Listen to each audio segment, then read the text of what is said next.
નમસ્કાર મિત્રો, ચાલો રંગબેરંગી આકૃતિઓ સાથે આપણે પ્રાણી વર્ગીકરણ ભણીએ. આપણે આજે એક નવો ઇન્ટરેસ્ટિંગ રસપ્રદ સમુદાય ભણીશું, કોષ્ટાંતરી સમુદાય. આપણો બીજો સમુદાય કોષ્ટાંતરી.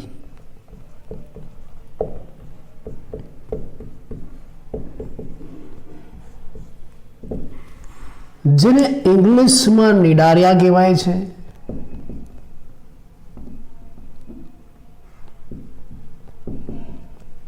નિડારિયા ઉચ્ચારણ આવું થાય, નિડારિયા. આ નિડારિયામાં સી સાયલેન્ટ રહે છે. સમુદાય કોષ્ટાંતરી નિડારિયાની આપણે વાત કરીશું. સૌથી પહેલા જ્યારે આપણે દરેક સમુદાય લઈશું એટલે એમાં શું ખાસિયત, શું વિશેષતા છે એ સમજીશું. અને તમને જો વર્ગીકરણનો ચાર્ટ આવડતો હોય તો દરેક સમુદાયની ખાસિયત આવડી જશે. ચલો, આની પહેલી ખાસિયત, પહેલી વિશેષતા શું છે જાણો છો? સૌ પ્રથમ પેશી સ્તરીય આયોજન ધરાવતો સમુદાય.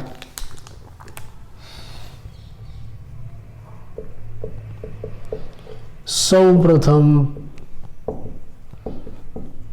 પેશી સ્તરીય આયોજન ધરાવતો સમુદાય. આ એની પહેલી ખાસિયત. અને બીજી પણ તમે જાણો છો કે આ દ્વિગર્ભ સ્તરીય પ્રાણી સમુદાય છે.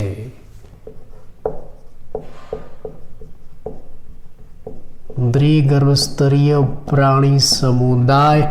આના ઉપરથી તમને એમસીક્યુ પૂછાય કે ભાઈ સૌ પ્રથમ વખત પેશી સ્તરીય આયોજન ધરાવતો પ્રાણી સમુદાય કયો? કોષ્ટાંતરી. અને દ્વિગર્ભ સ્તરીય પ્રાણી સમુદાય કયો? કોષ્ટાંતરી. ચલો, હવે આપણે એના નામનો અર્થ લઈએ કે એને કોષ્ટાંતરીનું નામ કેમ આપ્યું, આપણે કારણ જાણીએ. કોષ્ટાંતરી શબ્દનો અર્થ કે શા માટે એને કોષ્ટાંતરી કહેવાય છે, તમારે જાણવું હોય તો આપણે એક આકૃતિ જોઈએ.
આ પ્રાણી શરીર છે. આપણે કોષ્ટાંતરી સમુદાયનું પ્રાણી લીધું.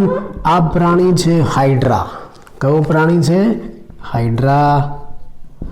હે? અને એના શરીરના મધ્યમાં એક પોલાણ હોય છે. આપણે પ્રાણીના શરીરને કાપી નાખ્યું, એનો છેદ લીધો તો એના શરીરના મધ્યમાં એક પોલાણ છે. અને આ જે પોલાણ છે ને એને કોષ્ટાંત્ર કહેવાય છે.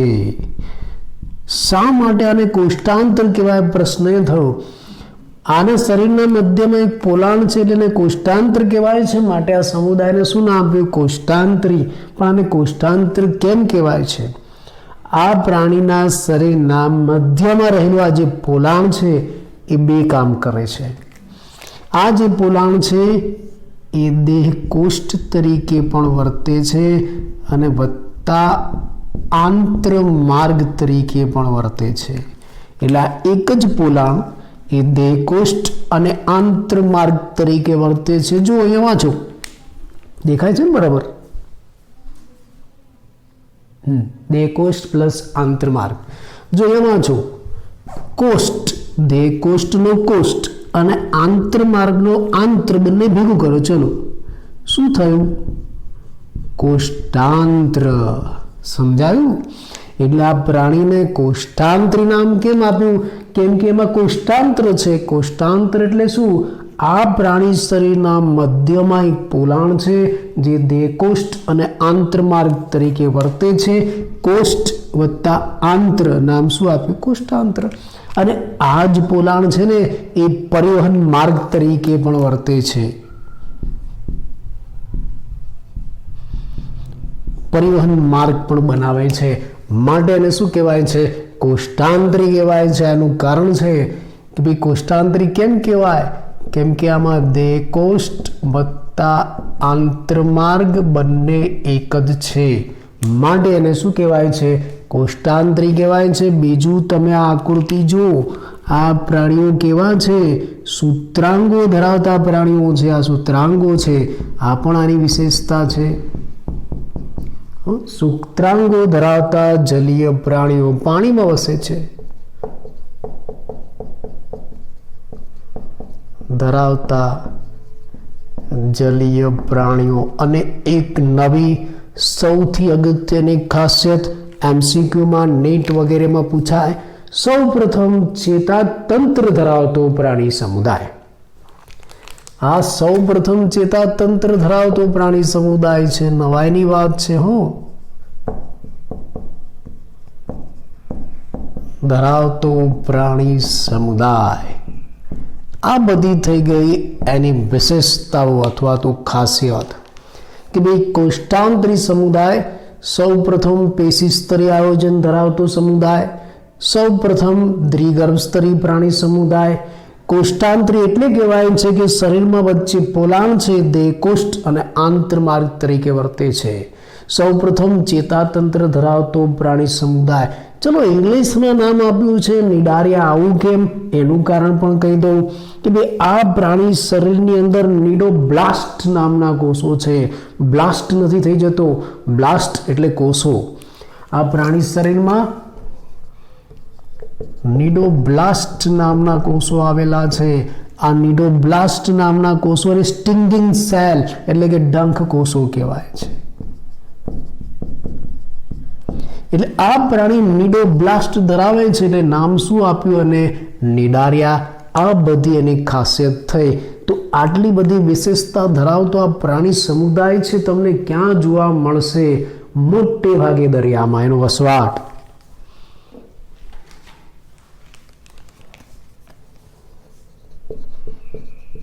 વસવાટ કે ભાઈ મોટે ભાગે ક્યાં જોવા મળશે? દરિયામાં જોવા મળશે. આકૃતિઓના કારણે જગ્યા ઓછી છે એટલે મારે આ બધું કાઢી નાખવું પડે છે. વસવાટ મોટે ભાગે દરિયાઈ છે. હા, પણ કેટલાક આજે હાઇડ્રા જેવા પ્રાણીઓ છે ને મીઠા જળમાં પણ વસે છે.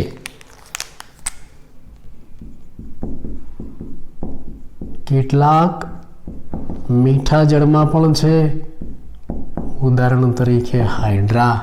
એનો વસવાટ આપણે ક્યાં જોવા મળશે આપણે એની વાત કરીએ.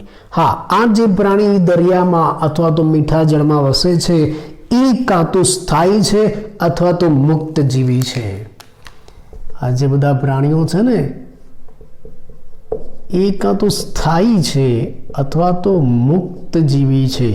સ્થાયીનો મતલબ શું થાય? સ્થિર, કોઈ એક જગ્યાએ ચોંટેલા, અથવા તો મુક્ત રીતે તરતા જોવા મળે છે પાણીમાં. આ પણ એની ખાસિયત આપણે કહી શકીએ છીએ. ચલો, હવે આપણે આ પ્રાણીની દેહ રચના જોવી છે. આ કોષ્ટાંત્રી સમુદાયના પ્રાણીની દેહ રચના જોવી છે. તમારે દેહ રચના જોવી હોય ને તો એ પ્રાણીના શરીરને કાપવું પડે, એનો છેદ લેવો પડે. આપણે આ કાપીને છેદ મૂકેલો જ છે. એની દેહ રચના, એની શરીર રચના.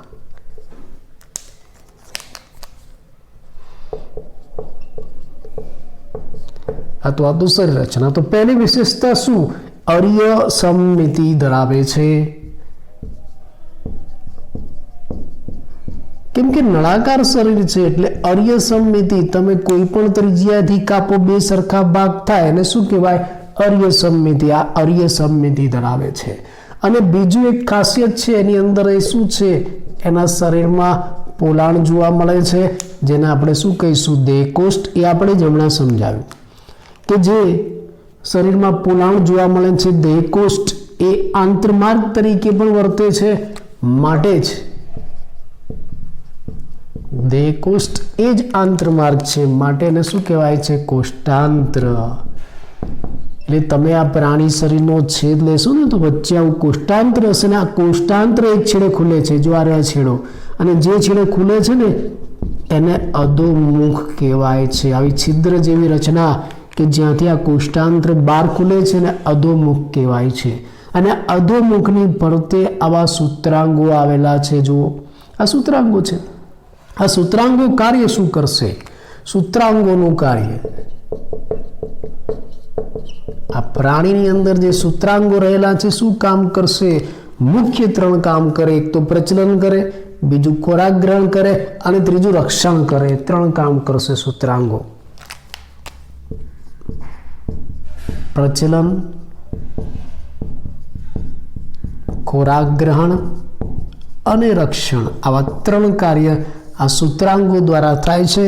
અને આ 3 કાર્ય થવા પાછળનું મુખ્ય કારણ આ સૂત્રાંગો અને એની આ જે શરીર દિવાલ છે ને, આ શરીર દિવાલ કહેવાય, શરીર સપાટી અથવા તો શરીર દિવાલ, એમાં વિશિષ્ટ પ્રકારના કોષો આવેલા છે જેને ડંખ કોષો કહેવાય છે. આ સૂત્રાંગો અને શરીર દિવાલમાં શું છે? ડંખ કોષો. ડંખ કોષોને ઇંગ્લિશમાં શું કહેવાય છે? નિડોબ્લાસ્ટ. ઉચ્ચારણ લખું છું, નિડોબ્લાસ્ટ, અથવા તો એનું બીજું નામ છે, યાદ રાખજો, નિડોબ્લાસ્ટ. બીજું એક નામ છે એનું નિમેટોબ્લાસ્ટ.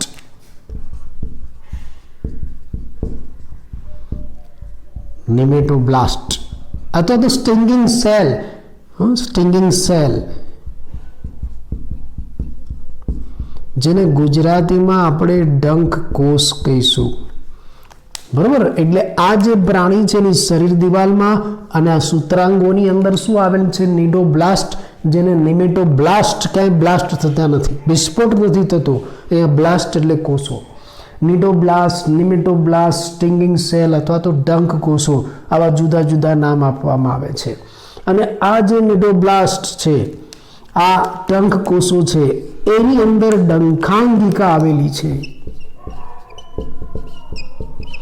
જેને ડંખી સંપુટ પણ કહેવાય છે.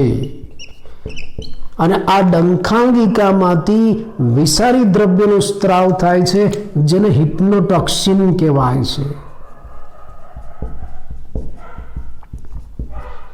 હિપ્નોટોક્સિન નામના વિષારી દ્રવ્યનો સ્ત્રાવ થાય છે. એટલે આ ડંખ કોષોનો ઉપયોગ પ્રાણી ક્યાં કરશે? એક તો પોતાના રક્ષણ માટે, પ્રતિકાર પ્રતિચાર માટે, ખોરાક ગ્રહણ કરવા માટે એનો ઉપયોગ કરશે. શિકારને પકડવા, ખોરાક ગ્રહણ એટલે શિકારને પકડવા, ખોરાકને પકડવા, પ્રતિકાર અને પ્રતિચાર માટે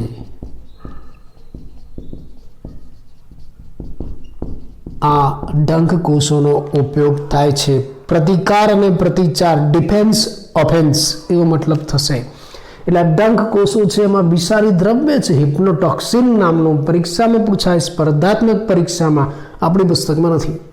અને આ વિષારી દ્રવ્યનો ઉપયોગ કરીને શિકારને પકડે છે અને એના ઉપર આમ વિષારી દ્રવ્યનો છંટકાવ કરે અને એને બેભાન કરી નાખે અને પછી શિકારને પકડે છે, ખોરાક ગ્રહણ કરે.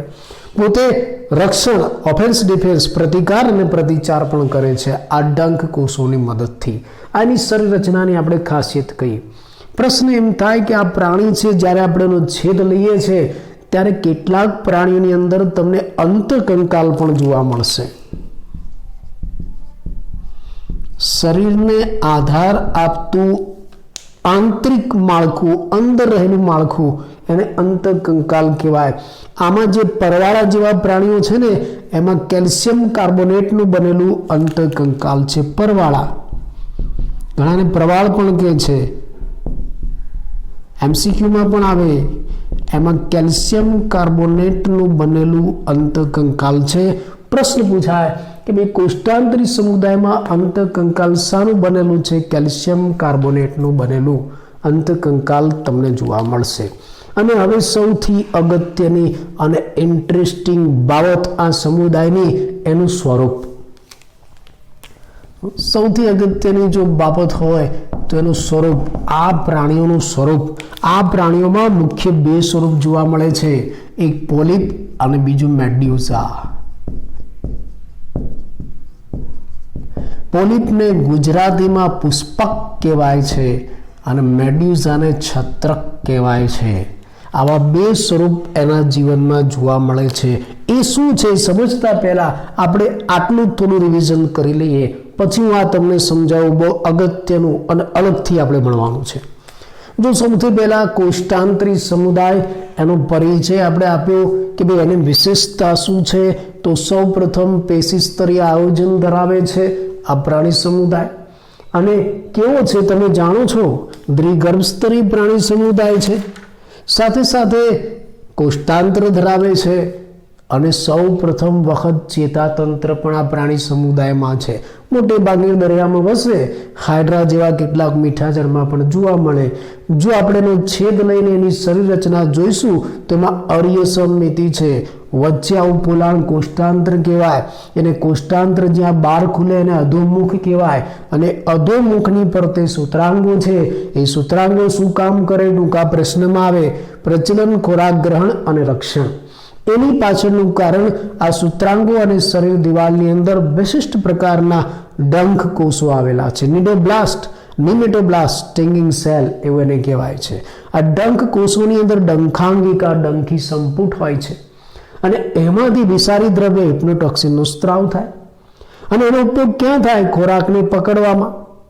આમ શિકારને પકડવામાં ડંખ મારે બેભાન કરી નાખે, શિકાર પકડી લે, પ્રતિચાર અને પ્રતિકારમાં. આ ડંખ કોષો કેવા હોય એની આકૃતિ બતાવી દઉં. જો અહીંયા ધ્યાન આપો, પુસ્તકમાં પણ આપેલી છે આ ડંખ કોષની આકૃતિ.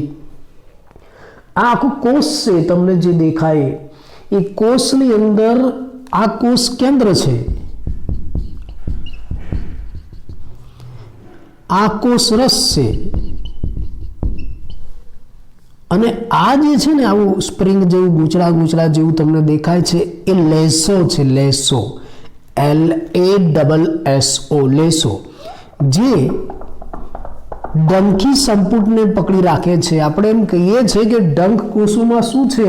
ડંખાંગિકા.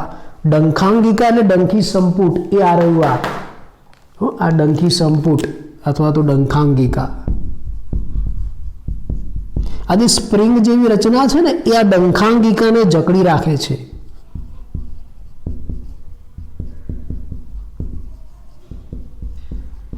જકડી રાખે, પકડી રાખે છે એટલે છટકી ન જાય. અને એમાં આવા સ્નાયુના તંતુ આવેલા છે. આ ગ્રીન કલરમાં મેં જે બતાવ્યા છે ને એ સ્નાયુ તંતુ છે. ઉપર આ કંટકો જેવી રચના છે, આ કંટક છે. અને આ ઢાંકણ છે. ઢાંકણું છે પેલા આ ડંખાંગિકા અંદર બંધ હોય, પછી જ્યારે દુશ્મન પ્રાણી પર હુમલો કરવાનો ને ઢાંકણું ખુલી જાય અને એમાંથી આ સ્પ્રિંગ જેવું સૂત્રાંગ બહાર નીકળે. આ સૂત્રાંગ બહાર નીકળે અને સૂત્રાંગ સીધો ડંખ મારે અને ડંખની સાથે સામે સ્ત્રાવ થાય હિપ્નોટોક્સિનનો. એટલે સામે જે શિકાર છે કે દુશ્મન છે એ બેભાન થઈ જશે. એટલે આવી વિશિષ્ટ રચના આ કોષની અંદર જોવા મળે છે અને ડંખ કોષ કહેવાય. આકૃતિ સાથે તમને નામ નિર્દેશન સાથે પરીક્ષામાં પૂછાય. ડંખ કોષની રચના આકૃતિ સાથે સમજાવો અને એનું કાર્ય જણાવો. આ ડંખ કોષ, કોષ કેન્દ્ર, કોષ રસ, આ લેસો, ડંકીગાને જકડી રાખતી ગૂંચળામય રચના, આ લીલા કલરના સ્નાયુ તંતુ, આ ડંખાંગિકા છે આખી. ડંખાંગિકામાંથી આ કંટક નીકળે છે, એની સાથે આ સૂત્રાંગ છે અને એમાંથી વિષારી દ્રવ્યનો સ્ત્રાવ થાય, હિપ્નોટોક્સિન.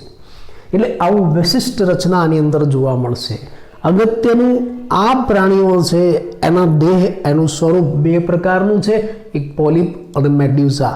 હવે પોલિપ અને મેડ્યુસા શું છે, એનું સ્વરૂપ કેવું છે, આપણે અલગથી વિશેષ એને ભણીએ.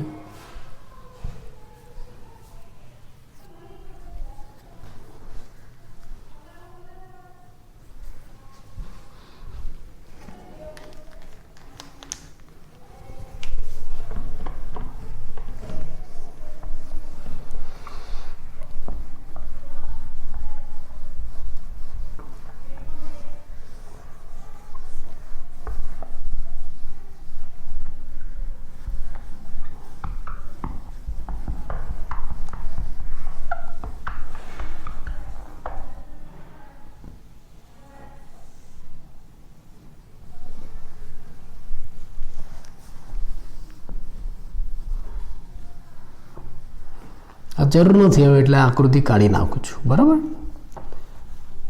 પુસ્તકમાં પણ તમને આપેલી છે આકૃતિ ડંખકોષોની. નિડોબ્લાસ્ટ આપણે બ્લાસ્ટ કરી નાખ્યું. ચલો હવે આપણે એનું સ્વરૂપ જોઈએ. સૌથી અગત્યની બાબત જે આ પ્રાણીમાં જોવા મળે છે એનું સ્વરૂપ અથવા તો પ્રજનન એવું પણ કહેવાય. આ પ્રાણીઓ મુખ્ય બે પ્રકારના સ્વરૂપ ધરાવે છે. એક પોલિપ અને બીજું છે મેડ્યુઝા. ઇંગ્લિશ શબ્દ છે. પોલિપને ગુજરાતીમાં પુષ્પક કહેવાય છે અને મેડ્યુઝાને છત્રક કહેવાય છે. એટલે આ જે પ્રાણી સમુદાય છે એમાં કેટલાક પ્રાણીઓ પોલિપ અવસ્થામાં હોય છે અને કેટલાક મેડ્યુઝા એટલે છત્રક અવસ્થામાં હોય છે. આ પોલિપ અવસ્થા કેવી છે? નળાકાર અવસ્થા છે અને સ્થાયી છે, સ્થિર છે. આ પોલિપ એ આધાર સાથે જોડાયેલ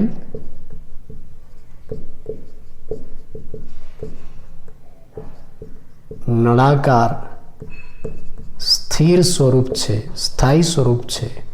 અને આવું તમને હાઇડ્રામાં જોવા મળે. આ જે હાઇડ્રા છે ને એ કોઈ આધાર સાથે ચોંટેલા હોય ને નળાકાર હોય. જુઓ આવું આ રીતે કેટલાક પ્રાણીઓમાં આવું પોલિપ સ્વરૂપ છે. એટલે પ્રાણીઓ કેવા હોય છે? નળાકાર હોય છે, કોઈ આધાર સાથે ચોંટેલા હોય છે, સ્થિર સ્થાયી હોય છે. એને પોલિપ સ્વરૂપ કહેવાય. બરાબર. આવું હાઇડ્રામાં અને એડમ્સિયામાં જોવા મળે છે. ઉદાહરણ યાદ રાખજો, હાઇડ્રા અને એડમ્સિયા. જ્યારે કેટલાક પ્રાણીઓ છે ને એમાં જે એનું દેહ શરીર છે છત્રાકાર છે અને મુક્ત રીતે તરતા હોય છે. છત્રાકાર દેહ ધરાવે છે અને છત્રાકાર દેહ સાથે મુક્ત રીતે તરે છે પાણીમાં.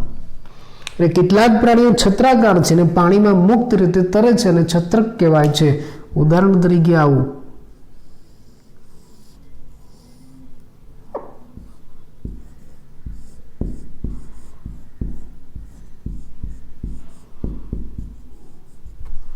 તમે આવું જોયેલું છે. ઓરેલિયા એટલે કે જેલીફિશમાં આવું દેખાય છે.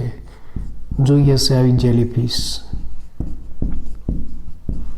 એને ઓરેલિયા પણ કહેવાય છે. એટલે આવું તમે ઓરેલિયા અથવા તો જેલીફિશમાં જોઈ શકો છો. એટલે આમ આ જે કોષ્ટાંતરી સમુદાયના પ્રાણીઓ છે એનો દેહ બે પ્રકારનો, બે સ્વરૂપનો છે. કેટલાક પ્રાણીઓમાં એનો દેહ આવો લાંબો નળાકાર અને આધાર સાથે ચોટેલો છે, સ્થાયી છે. એને પોલિપ અવસ્થા કહેવાય છે. અને કેટલાક પ્રાણીઓમાં દેહ આવો છત્રી જેવો ગોળાકાર છે અને મુક્ત રીતે પાણીમાં તરતો હોય છે. એને છત્રક મેડ્યુઝા અવસ્થા કહેવાય છે. ઉદાહરણ તરીકે પોલિપ અવસ્થા કયા પ્રાણીઓમાં છે? આવો નળાકાર સ્થાયી દેહ કયા પ્રાણીઓમાં છે? હાઇડ્રા અને એડમ્સિયા. અને છત્રી દેવો દેહ શામાં છે? જેલીફિશ, ઓરેલિયા તમે જોયું હશે ક્યાંક. પણ આની અંદર કેટલાક પ્રાણીઓ એવા પણ છે કે જેના જીવનમાં બંને અવસ્થાઓ છે. પોલિપ અને મેડ્યુઝા બંને સ્વરૂપ છે અને બંને સ્વરૂપ એના જીવનમાં પાછા વારા ફરતી આવે છે. માટે જ એને એકાંતર જનન કહેવાય છે. સાંભળ્યું? નામ સાંભળેલું છે? ઘણા ગયા સાહેબ યાદ આવ્યું વનસ્પતિ વાળું. હા, પણ વનસ્પતિ કરતા અલગ.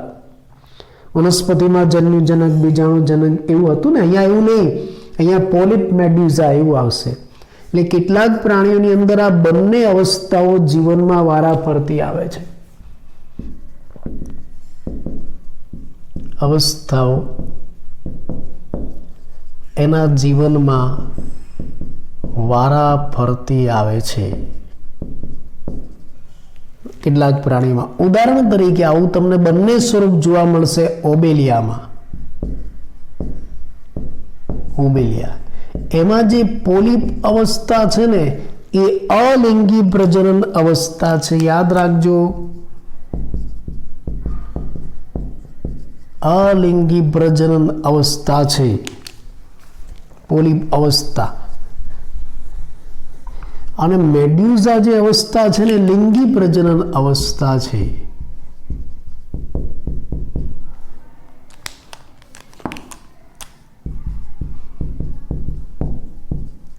લિંગી પ્રજનન અવસ્થા છે. આ પોલિપ છે ને એ અલિંગી પ્રજનન દ્વારા મેડ્યુઝા બનાવે.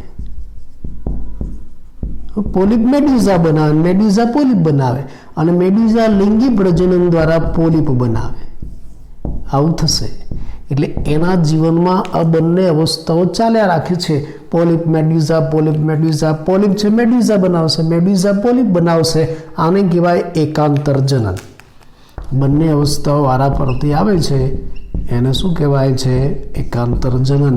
એટલે આ પ્રાણી છે છતાં એમાં વનસ્પતિ જેવું એકાંતર જનન જોવા મળે છે. પોલિપ મેડ્યુઝા વારંવાર આવે છે. ઉદાહરણ તરીકે ઓબેલિયા. કેવી રીતે આવે છે? તો અહીંયા ઓબેલિયાના જીવન ચક્રની આખી આકૃતિ આપેલી છે. આ ઓબેલિયા, ઓબેલિયાનું જીવન ચક્ર, એની આખી આકૃતિ આપી છે. જો આ ઓબેલિયાનું સ્થાયી સ્વરૂપ, આધાર સાથે ચોટેલું નળાકાર સ્વરૂપ, આને પોલિપ કહેવાય છે. પછી એ પોલિપ શું કરશે? એ પોલિપ અલિંગી પ્રજનન કરશે. કેવી રીતે? આ અલિંગી પ્રજનન કાં તો કલિકા સર્જન દ્વારા થાય અથવા તો પછી ભાજન દ્વારા થાય. અલિંગી પ્રજનન કાં તો કલિકા સર્જન દ્વારા થાય અથવા તો ભાજન દ્વારા થશે.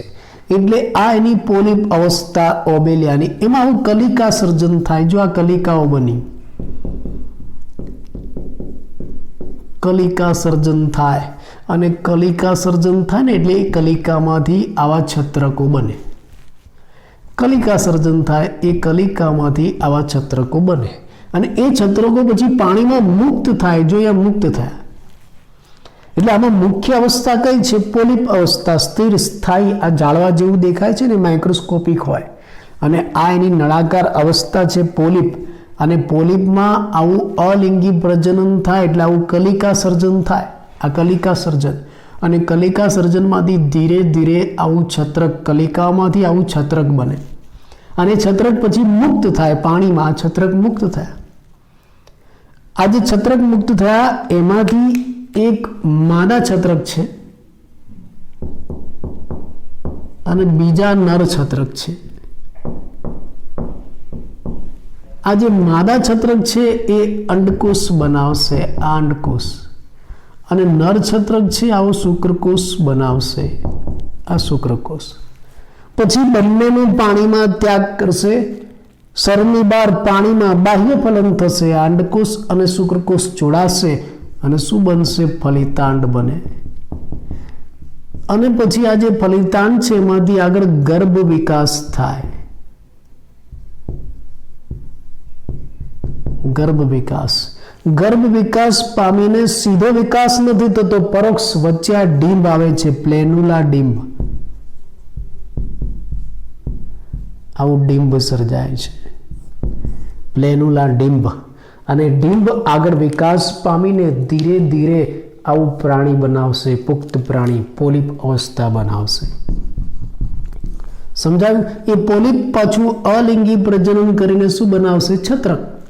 એ છત્રક પાછું લિંગી પ્રજનન કરીને શું બનાવશે? પોલિપ. એટલે આના જીવનમાં પોલિપ અને છત્રક, પોલિપ અને છત્રક અવસ્થા વારા ફરતી આવે છે, એટલે એને એકાંતર જનન કહેવાય છે. આ પોલિપ એ અલિંગી પ્રજનન કરીને, દાખલા તરીકે અહીંયા કલિકા સર્જન કરીને શું બનાવ્યું? છત્રક. અને છત્રકે લિંગી પ્રજનન કર્યું, શુક્રકોષ, અંડકોષ, ફલન થયું, ફલિતાંડ થયો, ગર્ભ બન્યો, અને એમાંથી પોલિપ આવ્યું. એટલે છત્રક છે લિંગી પ્રજનન કરીને પોલિપ બનાવશે.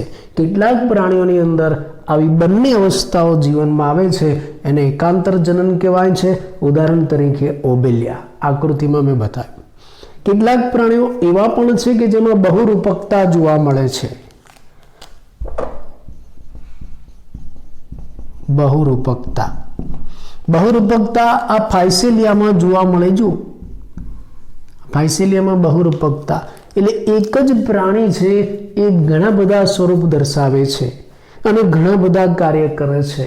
આમાં આ તમને ફુગ્ગા જેવું બતાવ્યું છે, ઉપસેલું હવા ભરેલ ફુગ્ગા જેવું, આ પાણીમાં તરે, અને એની અંદરથી આ લાંબા લાંબા તાંતણા જેવી રચના છે ને, એમાં કેટલુંક પ્રજનન કરે, કેટલુંક પાચન કરે, કેટલુંક ઉત્સર્જન કરે, એવી બધી રચનાઓ આની સાથે જોડાયેલી છે. ઘણી બધી એટલે એના માટે શબ્દ શું વાપર્યો? બહુરૂપકતા.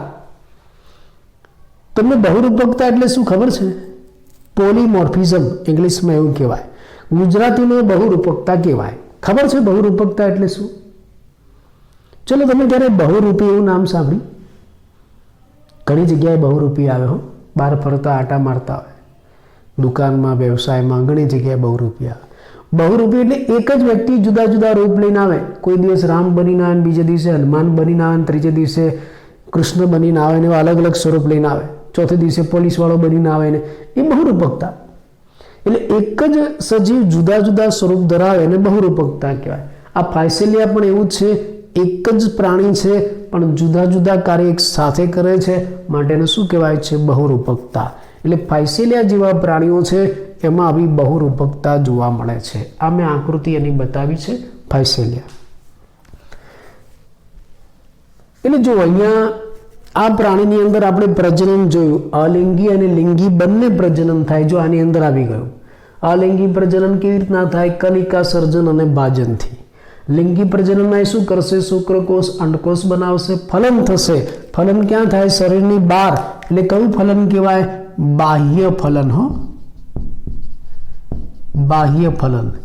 અને ફલિતાંડ બને એનો વિકાસ કેવો થાય છે? ડિંબ દ્વારા, એટલે પરોક્ષ વિકાસ. એ પણ યાદ રાખજો.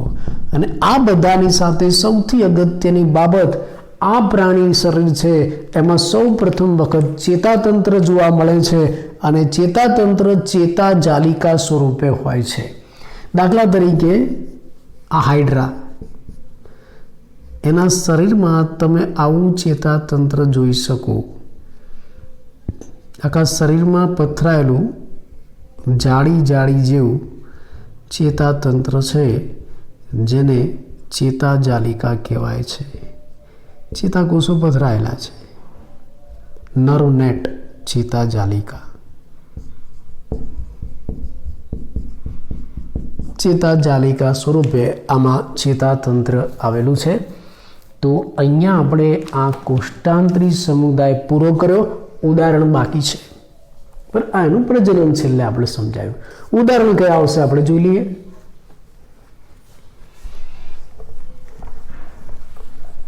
જગ્યા ઓછી છે, બાકી આખો સમુદાય એક આખા બોર્ડમાં આવી જાય તો પછી રિવિઝન કરવામાં મજા આવે. હો,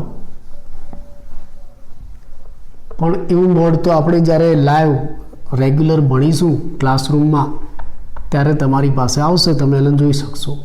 મોટું બોર્ડ છે ક્લાસમાં. ઉદાહરણ આપણે લઈએ. ચલો,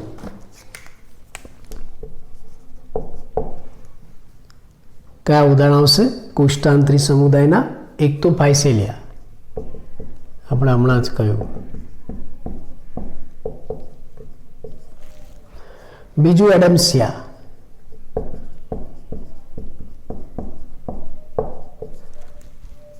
ત્રીજું પિનાટ્યુલા.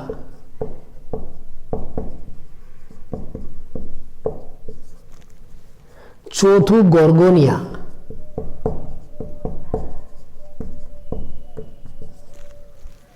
પાંચમું મેન્ડ્રીના.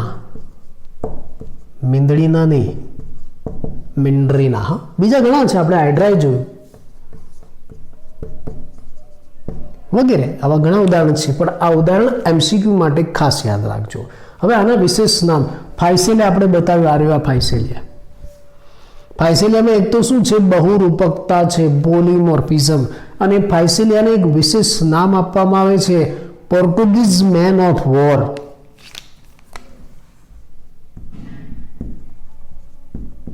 પોર્ટુગીઝ મેન ઓફ વોર એવું એને કહેવાશે.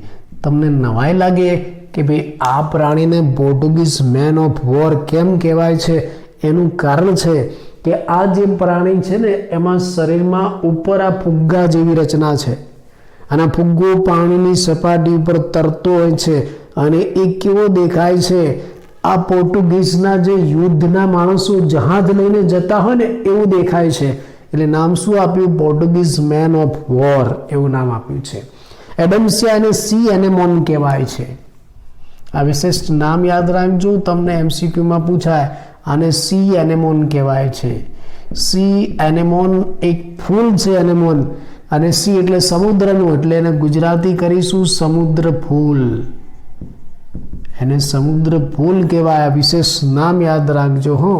પિનાટ્યુલા, પિનાટ્યુલા માટે શબ્દ વપરાય છે સી પેન, સમુદ્ર પેન, લખવાની પેન એવું એને કહેવાય છે. ગોર્ગોનિયા માટે ઇંગ્લિશમાં એક બીજો શબ્દ વપરાય છે સી ફેન, સમુદ્ર પંખો. આ બધા વિશેષ નામ તમને એમસીક્યુ પૂછાય એટલે હું કહું છું કે દરેક સમુદાયના ઉદાહરણ તમારે ક્યાંક લખી રાખવા, પરીક્ષામાં બહુ કામમાં લાગશે. સમુદાય ઉદાહરણ લખી રાખવા. મિન્ડ્રીના, મીંદડીના નહીં, મિન્ડ્રીના એવું કહેવાય છે. અને બ્રેન કોરલ કહેવાય છે. કોરલ એટલે પરવાળા, ઇંગ્લિશ લખું મસ્તિષ્ક પરવાળા, ગુજરાતી કરવું હોય તો આવું થાય. અને હાઇડ્રાનું ગુજરાતી થાય જળવ્યાળ. બરાબર. તો આવા વિશિષ્ટ પ્રકારના પ્રાણીઓ કોષ્ટાંતરી સમુદાયમાં જોવા મળે છે. પાઇસેલિયા, એડમ્સિયા, પિનાટ્યુલા, ગોર્ગોનિયા, મેન્ડ્રીના અને હાઇડ્રા. પાઇસેલિયા એટલે પોર્ટુગીઝ મેન ઓફ વોર, એડમ્સિયા એટલે સી એનેમોન સમુદ્ર ફૂલ, પિનાટ્યુલા એટલે સી પેન સમુદ્ર પેન, ગોર્ગોનિયા એટલે સી ફેન સમુદ્ર પંખો, મેન્ડ્રીના બ્રેન કોરલ મસ્તિષ્ક પરવાળ, અને હાઇડ્રાને ગુજરાતીમાં કહેવાય જળવ્યાળ. અને એની સાથે આપણો આ કોષ્ટાંતરી સમુદાય પૂરો થયો. રિવિઝનમાં ખાલી મુદ્દા તમને કહી દઉં. કોષ્ટાંતર ધરાવે છે પેશી સ્તરીય આયોજન, દ્વિગર્ભ સ્તરીય સમુદાય, મોટે ભાગે દરિયાઈ છે. હાઇડ્રા જેવા કેટલાક મીઠા પાણીમાં પણ વસે છે. અરીય સમમિતિ ધરાવે છે, અને શરીરની અંદર જે પોલાણ છે એને કોષ્ટાંત્ર કહેવાય. જે શરીરની બહાર અધોમુખ દ્વારા ખુલે, જેની ફરતે સૂત્રાંગો છે.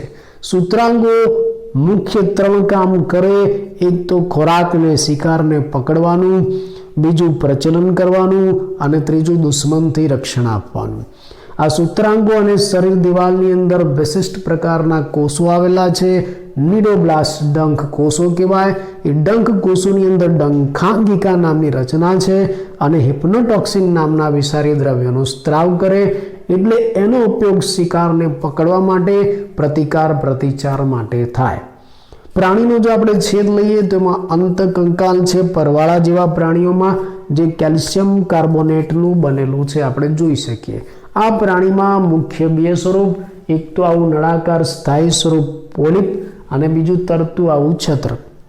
કેટલાક પ્રાણીઓમાં આ બંને સ્વરૂપ જીવનમાં વારાફરતી જોવા મળે. એકાંતર જનન આપણે ઓબેલિયામાં જોયું.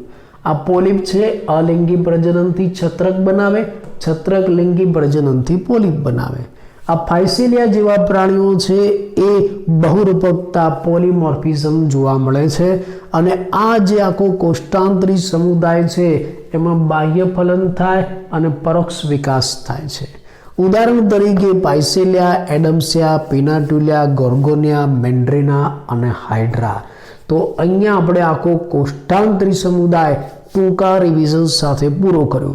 અને હવે આ કોષ્ટાંતરી સમુદાયને જ મળતો આવતો એનો ઉપસમુદાય, વચગાળાનો સમુદાય કહી શકીએ આપણે, એને માઇનોર ફાઇલમ એટલે ગૌણ સમુદાય પણ કહી શકીએ. એવો સમુદાય છે ટીનોફોરા. બહુ નાનો, ટૂંકો અને કોષ્ટાંતરી જેવો આપણે જોઈ લઈએ. ટીનોફોરા.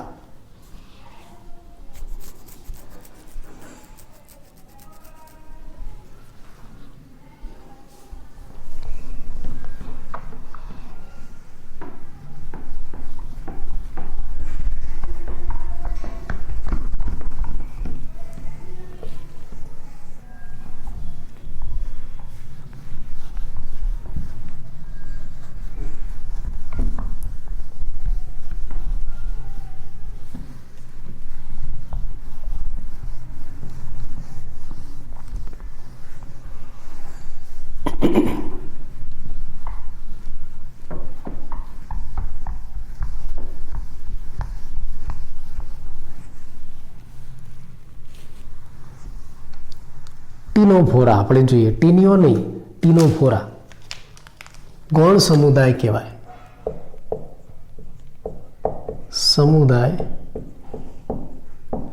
ટીનોફોરા। આવા તો ઘણા બધા ગૌણ સમુદાય છે, પણ આપણા સિલેબસમાં નથી એટલે આપણે નથી લેતા। મુખ્ય સમુદાયને મળતા આવતા હોય અને એની વચ્ચે આવેલો સમુદાય એને ગૌણ સમુદાય કહેવાય છે, ટીનોફોરા, જેને બીજા શબ્દમાં કંકતધરા પણ કહેવાય છે।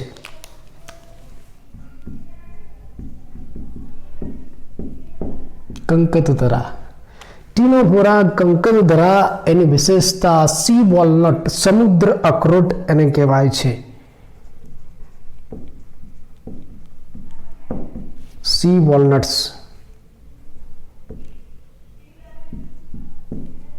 સમુદ્ર અખરોટ એવું પણ કહેવાય છે, અને એને કોમ્બ જેલી એવું પણ કહેવાય છે। કોમ્બ જેલી, આવા જુદા જુદા નામથી ઓળખવામાં આવે છે। ટીનોફોરા ગુજરાતીમાં કંકતધરા, સી વોલનટ એટલે સમુદ્ર અખરોટ, કોમ્બ જેલી એવું પણ એને કહેવામાં આવશે। બધા જ પ્રાણીઓ દરિયામાં વસે છે, સંપૂર્ણપણે દરિયાવાસી। સંપૂર્ણ દરિયાવાસી પ્રાણી છે આ બધા જ દરિયામાં જોવા મળશે, એક પણ પ્રાણી દરિયાની બહાર નથી। અને ખાસિયત, શરીર કશાયુક્ત 8 કોમ્પ્લેટ ધરાવે છે। એનું શરીર કશાયુક્ત 8 કોમ્બ પ્લેટ ધરાવે છે, જે બહારથી તમે જોઈ શકો છો। હું તમને આકૃતિમાં બતાવું।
આ પ્રાણી તમે માઇક્રોસ્કોપમાં જોઈ શકો છો, સૂક્ષ્મ છે, બરાબર। એની અંદર આ વચ્ચે હતો ને એ પાચન માર્ગ છે, આ મળદ્વાર છે,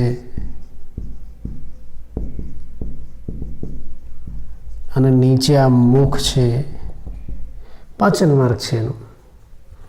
આ સાઈડમાં રહેલું પાર્શ્વ છિદ્ર છે, અને આ જે પાર્શ્વ છિદ્ર છે એની અંદરથી આવા સૂત્રાંગો નીકળે છે બંને બાજુ, અને આવી 8 કસાવાળી કોમ્બ પ્લેટ છે। જો આ રહ્યા, આ 1 2 3 4 5 6 7 ને 8, આ કોમ્બ પ્લેટ છે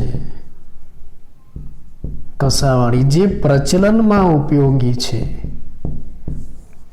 8 કસાદારી કોમ્બ પ્લેટ આવેલી છે. બહારથી આ હરોળ તમે જોઈ શકો છો અને પ્રચલનમાં ઉપયોગી છે. આ પ્રાણીની ખાસિયત આવી કોમ્બ પ્લેટ ધરાવે છે એટલે એને કોમ્બ જેલી પણ કહેવાય છે. જેલી જેવું દેખાય છે. આ પ્રાણીમાં જૈવિક દિવ્યતા પણ રહેલી છે. એટલે રાત્રે ચમકે છે, દરિયાની અંદર રાત્રે ચમકે છે, પ્રકાશ પેદા કરે. પ્રાણી પોતાની અંદર જૈવિક ક્રિયાઓ કરીને પ્રકાશ પેદા કરે છે, એને જૈવિક દિવ્યતા કહેવાય છે. પ્રાણી પોતે ઉભયલિંગી પ્રાણી છે. ઉભયલિંગી પ્રાણી એટલે એક જ પ્રાણી નર અને માદા તરીકે વર્તે છે. એક જ પ્રાણી શુક્રકોષ અને અંડકોષ બનાવે છે. એક જ પ્રાણી એટલે એને ઉભયલિંગી કહેવાય છે. અને ફલન શરીરની બહાર થાય છે એટલે બાહ્ય ફલન, અને વિકાસ કરવા માટે લાર્વા બને છે એટલે પરોક્ષ વિકાસ. વિકાસ પરોક્ષ છે. જુદા જુદા લાર્વા જોવા મળશે. ઉદાહરણ તરીકે આ પ્રાણીના જે આપણે ઉદાહરણ લઈશું એમાં મેં આકૃતિ બતાવી છે એ પ્લિરોબ્રેન્કિયાની છે. તમને આકૃતિ પણ એમસીક્યુમાં પૂછાય. આ પ્લિરોબ્રેન્કિયાની આકૃતિ છે. એ સિવાય ટીનોપ્લાના અને બીરોય નામના પ્રાણીઓ આની અંદર આવે છે. એક નાનો ગોળ સમુદાય જે કોષ્ટાંતરીને મળતો આવે છે પણ થોડીક વિશેષતાથી અલગ પડે છે એટલે આપણે અલગ મૂકી દીધો.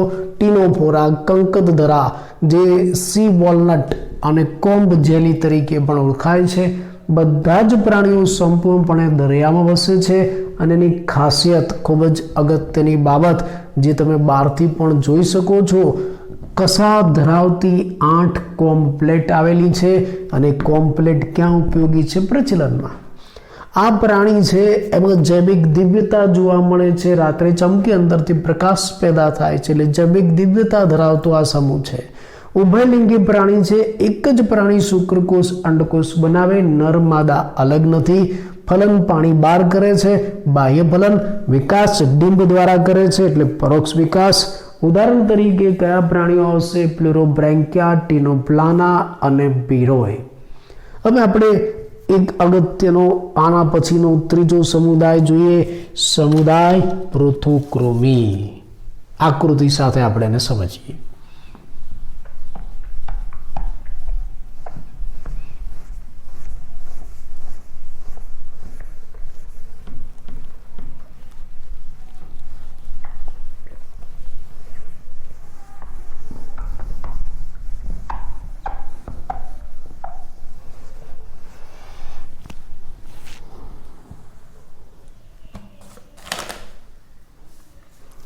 પૃથુકૃમિ સમુદાય.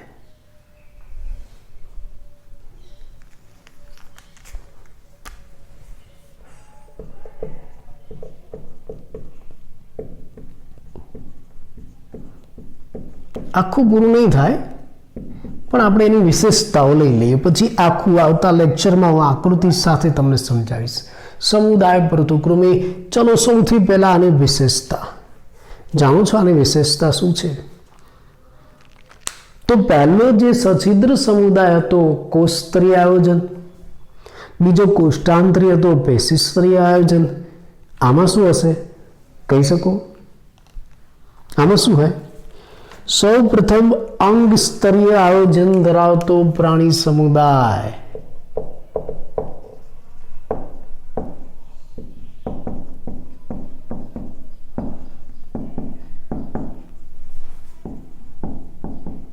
ધરાવતો સમુદાય. ખાસિયત આ બધું એમસીક્યુમાં આવ્યો. વિશેષતા એટલે લખાવું છું, બધી વિશેષતા તમને એમસીક્યુ પૂછાય. સૌ પ્રથમ અંગ સ્તરીય આયોજન ધરાવતો સમુદાય અને બીજું ત્રિગર્ભ સ્તરીય અર્ધકોષ્ઠી પ્રાણી સમુદાય છે.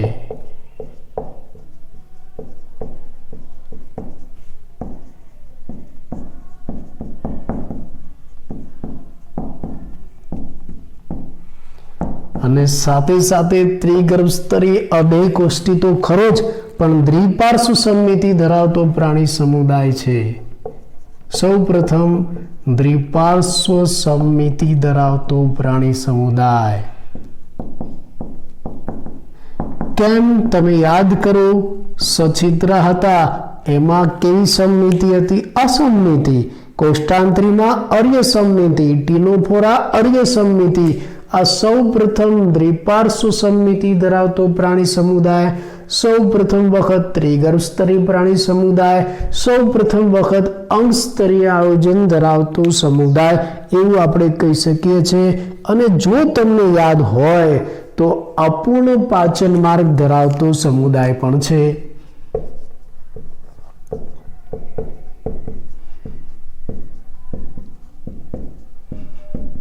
ધરાવતો સમુદાય. આ બધી જ વિશેષતાઓ તમને એક વર્ગીકરણના ચાર્ટ ઉપરથી આવડી જાય હો, એટલે ચાર્ટ બરાબર તૈયાર કરજો. અપૂર્ણ પાચન માર્ગ ધરાવતો સમુદાય આપણે કહી શકીએ છીએ. હવે આપણે એના નામનો અર્થ લઈએ.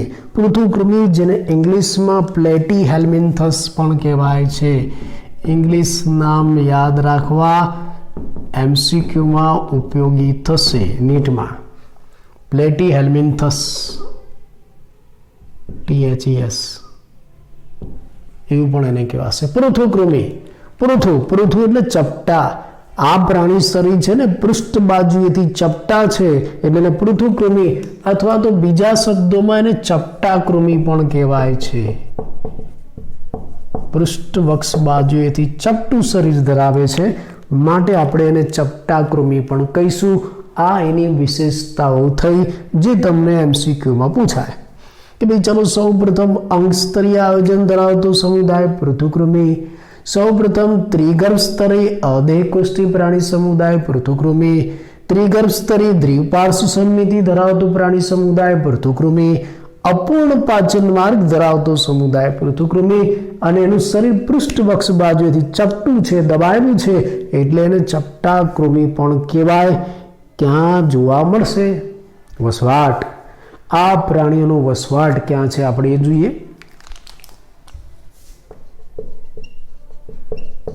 વસવાટ ક્યાં જોવા મળશે? આ બધા જ પ્રાણીઓ પરોપજીવી છે, અને એ પણ કેવા? અંતઃપરોપજીવી.